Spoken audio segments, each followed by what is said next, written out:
So,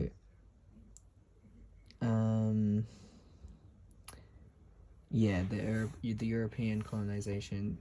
Um, Basically, what happened is one of the things that had happened was that the tattooed head, or the moko mokai, as they call it, became quite and sort of, why I've used the sort of taniwha head as well is to represent, that head, or that man-like greed, or yeah. So basically, what was happening here is, the Europeans were collecting Maori heads that had mataora on it as souvenirs. Um, Maori who had moko were at risk of having their heads cut off. Because of that risk, the practice of tamoko fell sharply.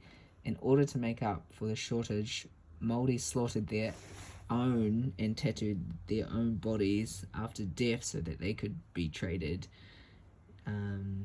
These preserved heads formerly sparked competition among museums across the globe to get them. So they were very, very well sought after.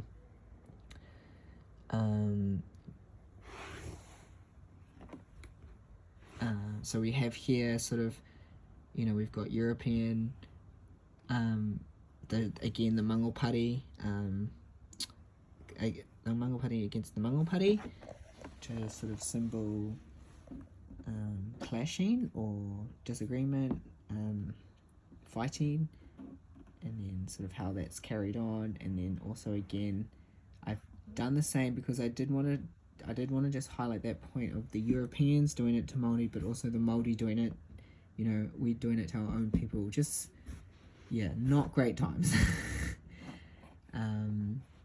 For tamoko, and how that's affected, us today. I think, as I see that moko kauai is a lot more prevalent than mataora, and I think there's a lot of trauma still around carrying mataora because of this, head. And you look at some of these heads, and they're, the art is incredible. It is quite a fascinating thing, and quite, we are quite talented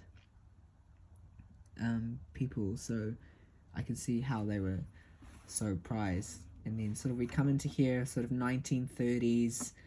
We've got Tama Puata, who was a guy who actually, it was about 200 years, essentially, of this, our people being colonized and all these things being taken away from us, and Tamako being one of them. And then coming into the early 90s and late 90s, we've got, these people, and they're starting to look back on some of our practices over here. So what we used to do, how we used to do it, starting to really revive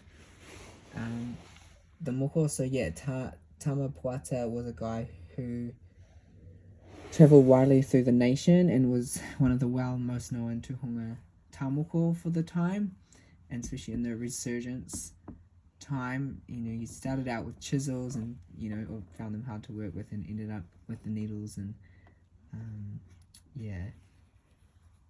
and he really was one of the first to get that going again. And then sort of and then we can come into sort of early, late 1900s, 1980s, where we've got a lot of our we really start to see a resurgence. So we've got our our talamoko artists like Mark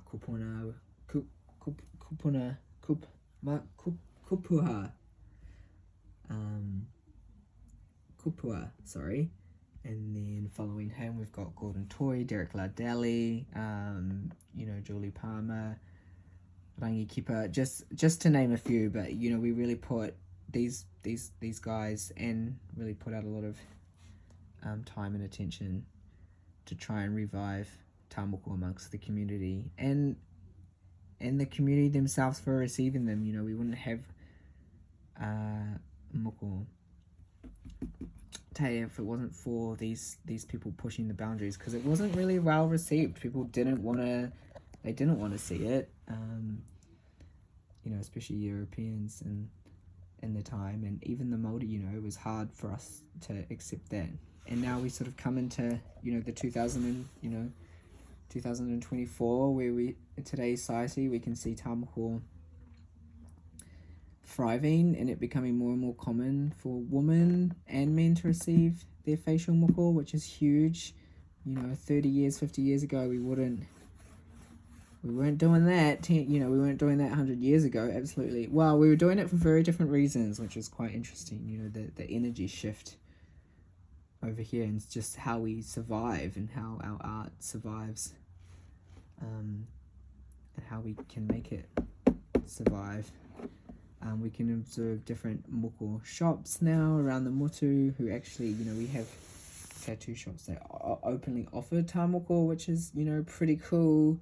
So it's sort of moving it out from just being, closed door marais, moko papas, which are amazing as well, but, not all of us have access to or are related or have connection to our own marae. So yeah, we've even got we've got the mangopari again, just for that, that strength and that resilience almost, and survival type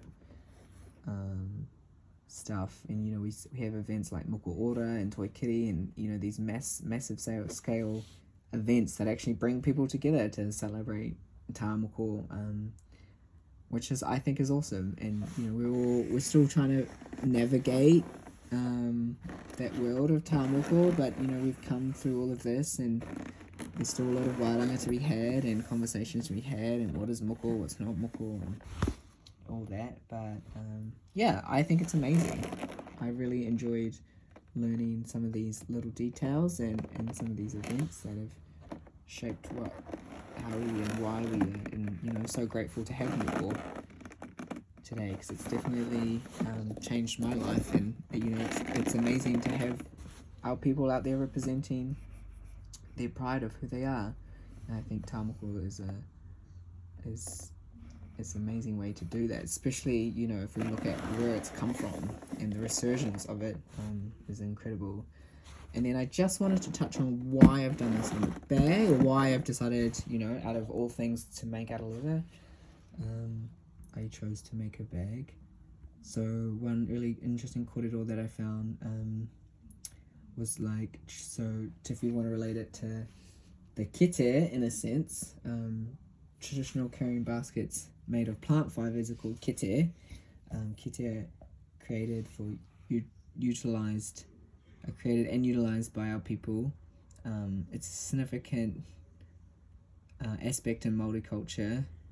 Kite, despite its practical use, holds significant symbolic meaning for Māoris, as they symbolize a reciprocity of wisdom and knowledge. They are a representation of Māori people's tendency in this way. So I found that quite interesting, that it holds, the kite itself holds wisdom and knowledge, and I think this bag was a great way to sort of show that too, that it holds our kite, our bags, it's where we hold knowledge and wisdom, and to me this is the physical representation of knowledge and wisdom, and all that I've learnt, and for a few that have come before me, like my father and his father, and now just to have this story on it, I can look at it every day and be reminded of why I love doing what I love. So I hope you enjoyed that kōrero. It was a bit longer than I expected, but it's a short presentation. Yeah.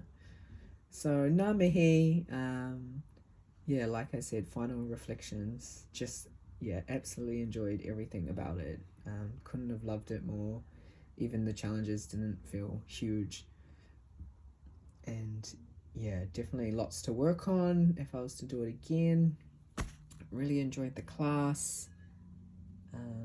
Everyone's been amazing. So many people to learn off and learn from. So just, yeah, deeply grateful.